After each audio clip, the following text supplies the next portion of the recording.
क्या विचार है? पहले एक अपराधी के तौर पर आप देखा जाते थे, नक्सल के तौर पर पुलिस तबाह रहते, कुछ लोग भी तबाह रहते, लेकिन एकाएक भक्ति में तब्दील होना ये क्या राज है? देखिए, हमारे एसडीपीओ साहब, पूर्व एसडीपीओ साहब राकेश बाबू थे, उसमें जेल में छापामारी के दौरान गई और उन्हें हमारे वेशभूषा को, संतों प्रवृत्ति का वेशभूषा, एड्रेस और कॉपी कलम सारे हमने देखे डीएसपी साहब।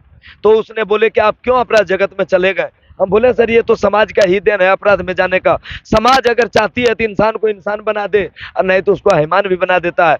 अब आप लोगों का अगर आशीर्वाद से मैं जेल से बाहर हो गए तो सही सलामत रह रहा हूँ, कोई तरह की समस्या नहीं होती। कुल कितने केस है आपके पास? 138 केस है मेरे ऊपर। कुल जेल कितने बार गए? 29 जेल गए हैं, बिहार और बंगाल और झारखंड में हूँ। तो क्या लगा, ऐसा लगा कि 129 में फर्जी मुकदमा कितने? वो उसमें लगभग 85% फर्जी है। अगर 2 को घटना का इंसान कर दिया तो उसको 10 को भी लादा जाता है, ऐसा होता है।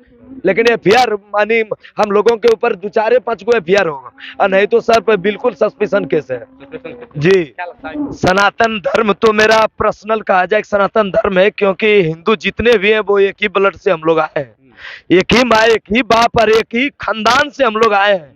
अगर इस बात का अगर कोई राजनीतिक पे तौर पे अगर लेता है तो वो हिंदू नहीं है। एक बात ही जान लीजिए, मैं पूर्ण रूपेण बताना चाहूंगा कि हम लोग आज मान लिया जाए कि हमारे प्रधानमंत्री जी के सौजन्य से अयोध्या में ये पुनः राम स्थापना किया जा रहा है, लेकिन वो तो बात है ही, उस बात को हम लोग स्वीकार करते हैं। लेकिन उनके कोई भी इंसान एक ही काम करते हैं, वो धर्म के लिए अगर कर रहे हैं तो मोदी जी का तो इससे भी कहीं कुछ दुनिया में है नहीं, कुछ नहीं है उनके लिए। क्या जो भी है जनता है।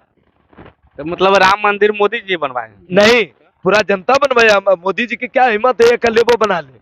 ये पूरा जनता का उसमें श्रेय मोदी जी को क्यों दे रहे हैं? श्रेय एक प्रधानमंत्री है, वो ब्रह्मचर्य है, शादी करके और समाज के प्रति का कर आकर्षित है तो अच्छी बात है, इसलिए उनको हम लोग स्नेह देते हैं इस कार्य के लिए।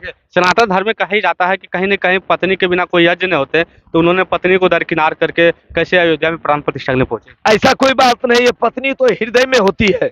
जैसे आप प्रभु श्री रामचंद्र जी को देखे होंगे कि भगवान के शक्ति माने भक्ति में कितनी शक्ति थी, वो अपना सीना चीर करके और राम और लक्ष्मण और सीता को दिखाए।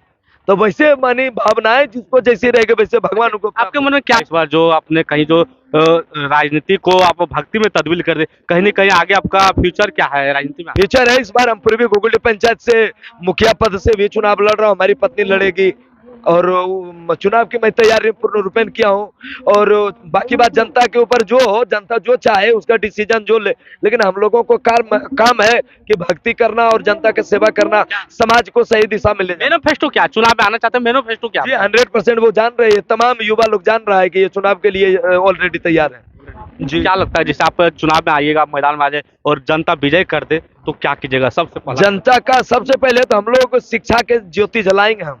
जिस तरह हमारे वेशभूषा आप देख सकते हैं, इस समय एक ब्राह्मण के वेशभूषा में हूँ और पूर्व में भी हमारी इतनी बड़ी दाढ़ियां थी, हमारे इतने बड़े चूल थे, लेकिन हम लोग बच्चे जो देश का भविष्य होते हैं, बच्चे का मेरा पहला उद्देश्य है बच्चे को शिक्षा प्राप्त कराना, चाहे वो अपना भी पैसा देना पड़ेगा, जगह जमीन बेचना पड़ेगा तो कोई दिक्कत नहीं, लेकिन देंगे हम। अच्छा, राम जी पूरा भारत राम में हो गए और उसी देखते अपना गांव में भी राम में बदल दिए, राम जी के बारे में क्या जानते हैं? राम जी तो प्रभु श्री राम है, वो 3 लोक को मालिक है, वो अलग कहीं नहीं हो सकते हैं, भगवान है वो। मर्यादा पुरुषोत्तम श्री राम नाम क्यों पड़ा?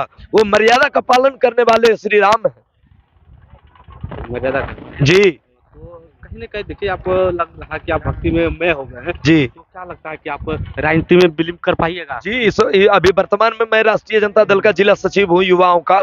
सबसे बड़ी बात है कि राजनीति और भक्ति एक अलग अलग स्थान है। आपसे कोई मांगेगा कि हमको दे दीजिए, सरकार के फंड में भी नहीं तो आप जमीन बेच के भी दे दीजिएगा। जी बिल्कुल दे सकता हूँ, क्यों नहीं। अगर देख लेंगे इसकी परिस्थिति है कि इस लायक है तो मैं अपना आर्थिक संपत्ति भी उसमें लगा सकता हूँ, अगर हमें विजय प्राप्त हो गई तो।